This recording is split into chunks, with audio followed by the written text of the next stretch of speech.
ఛానల్ని లైక్ చేసి సబ్స్క్రైబ్ చేయండి, షేర్ చేయండి.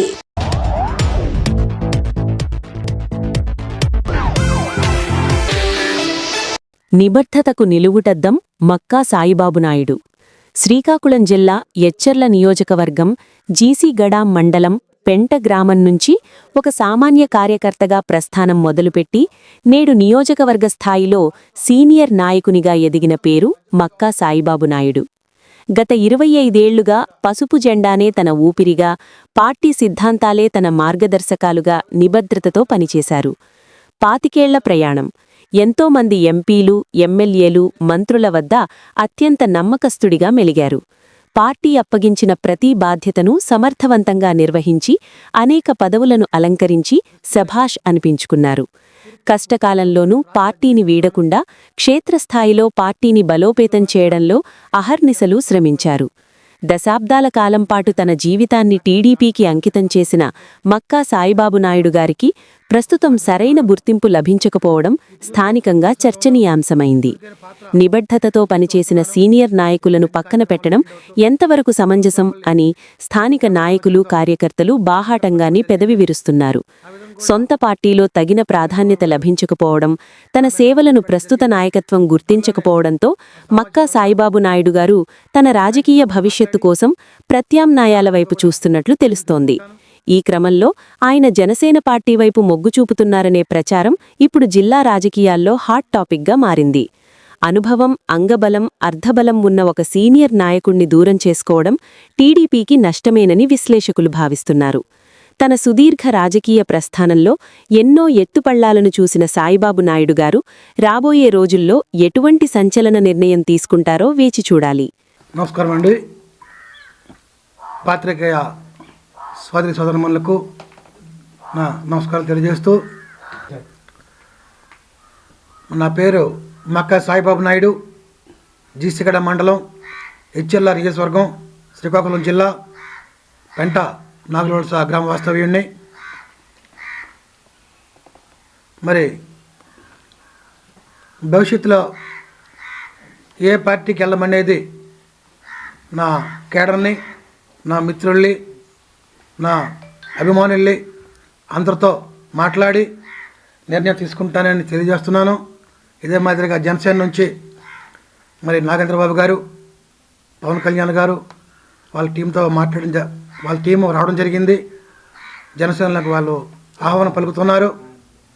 ఏది ఏమైనప్పటికీ మా అందరి నిర్ణయం తీసుకొని త్వరలోనే ఆ విషయం తెలియజేస్తారని చెప్పి మనం చేస్తున్నాను.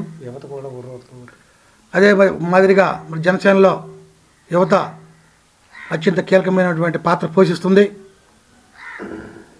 యువకులు ఎక్కువగా ఉన్నారు కాబట్టి వాళ్ళందరూ కూడా చాలా ఉత్తేజంతో జనసేన పార్టీని మళ్ళీ గవర్నమెంట్ ఏర్పరిచే విధంగా అందరూ ఉర్రూతలవుతున్నారు కాబట్టి మరి ఆ విధంగా ఆ పార్టీలోనికి పయనిస్తే తప్పకుండా త్వరలో మీకు తెలియజేస్తాము. గత టీడీపీ పార్టీ ఆవిర్భావం నుంచి క్రియాశీలక కార్యకర్తగా, అదే మాదిరిగా జిల్లాలో ఎన్నో పదవులు చేపట్టి పార్టీ కోసం, పార్టీ పటిష్టత కోసం నా జీవితాన్నే అంకితం చేసి ఆహర్నిశలు కష్టపడి పార్టీ అభివృద్ధికి పాటుపడ్డాను. గత 25 సంవత్సరాల నుంచి రెండో పని పెట్టుకోకుండా పూర్తి స్థాయిలో నిమగ్నమవుతూ పార్టీ కేడర్ కోసము, పార్టీ కార్యకర్తల కోసం, పార్టీ కోసం జెండా మోస్తూ పనిచేయడం జరిగింది. ఎన్నో ఆటుపోట్లు ఎదుర్కొని వచ్చింది. అప్పటి కాంగ్రెస్ ప్రభుత్వం నన్ను ఎన్నో ఇబ్బందులకు గురి చేసినప్పటికీ మొక్కవైన దీక్షతో పార్టీని వీడకుండా పార్టీ కోసం చాలా శ్రమించాను.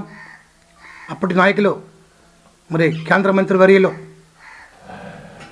కింజరాపు ఎర్రనాయుడు గారు, అదే మాదిరిగా తమ్మనేని సీతారాం గారు, అదేవిధంగా సీనియర్ నాయకులు కిమిడి కళా వెంకటరావు గారు, మోస్ట్ సీనియర్ నాయకులు నిమ్మక గోపాలరావు గారు, అదే మాదిరిగా రాజకీయ కురువృద్ధులు కలమట మోహన్ రావు గారితో, అదేవిధంగా మన శివాజీ గారితో, కోన రవికుమార్ గారితో, మరి గద్దె బాబురావు గారితో, గుండా అప్పుల సూర్యనారాయణ గారితో, అదే మాదిరిగా అప్పటి మాజీ శాసనసభ్యులు తలే భద్రయ్య, అమృత్ కుమారి వారితో, ఇలాగ అందరూ మనలో పొంది అందరూ సహకారం తీసుకొని అందరితో మమేకమై పార్టీ కోసం పనిచేసిన పరిస్థితి ఉంది. వీళ్ళందరితో కూడా నియమ నిబద్ధతలతో, కట్టుబాటుతో, ఏ ఒక్కరితో ఇబ్బంది పడకుండా, ఏ ఒక్కరికి నా వల్ల ఏ ఒక్కరికి కానీ డ్యామేజ్ లేకుండా, అటు పార్టీకి కానీ నాయకులతో కానీ ఎవరికి ఇబ్బంది లేకుండా అందరితో సాన్నిధ్యంగా ఉంటూ పార్టీ కోసం పనిచేసి వచ్చింది.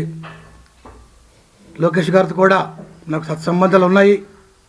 చంద్రబాబు నాయుడు గారు కూడా ఫోన్లో మాట్లాడి సంభాషణలు చూనే పరిస్థితి కూడా ఉంది. అది ఎంత కష్టపడినప్పటికీ ఇప్పుడు పార్టీలో ఉన్న ప్రెసిడెంట్ కేడర్ నాయకులు నన్ను మరి ఎందుకో తెలియదు దూరంగా పెడుతున్నారు. మరి అది వాళ్ళకే తెలియాలి. ఎందుకంటే ఇక్కడ జిల్లాలో మరి జిల్లా ఉపాధ్యక్షుడిగా చేశాను, జిల్లా ప్రధాన కార్యదర్శిగా చేశాను, జిల్లా యూత్ ప్రెసిడెంట్గా చేశాను, మరి ఆహార మండలిలో చేశాను, అదేవిధంగా జిల్లాకి సర్పంచ్ చేశాను. మా గ్రామంలో జీసీగడ మండలం పెంట గ్రామంకి సర్పంచ్కి చేశాను. సర్పంచుల సంఘం జిల్లా ప్రధాన కార్యదర్శిగా చేశాను. ఇప్పుడు తూర్పు కాపు సంక్షేమ సంఘం రాష్ట్ర అధ్యక్షుడిగా ఉన్నాను. అయినప్పటికీ ఇంత మోస్ట్ ఇయర్ అయినప్పటికీ మరి వీళ్ళు ఎందుకో ఆ విధంగా గుర్తింపు తీసుకురాకుండా పక్కన పెడుతున్నారు అనేది మరి వాళ్ళ నిర్ణయానికి వదిలేస్తాను. ముఖ్యంగా గత 2013లో నుంచి 19 వరకు మా గ్రామంలో ఎనలేని అభివృద్ధి చేయడం జరిగింది. పక్క బిల్డింగ్లు అయితేనేమి, కచ్చా రోడ్లు అయితేనేమి, అదేవిధంగా సిమెంట్ రోడ్లు, తారు రోడ్లు, ఇట్లా పొలాలకు సంబంధించిన మంచినీరు సదుపాయాలు అన్ని వసతులు కల్పించి గ్రామాన్ని అభివృద్ధి చేశాను. మరి ఇంకా మా గ్రామంతో పాటు మండలంలో కూడా ఇంకా అభివృద్ధి చేయాల్సి ఉంది. మరి నెక్స్ట్ మా నిర్ణయం ఏ విధంగా ఉంటుంది అనేది ఆచితూచి మాట్లాడిన తర్వాత ఏ నిర్ణయం తీసుకుంటానో, ఏదైనప్పటికీ మా గ్రామం ముందు అభివృద్ధి కావాలా, నాకు అదే ధ్యేయంతో ఉన్నాను.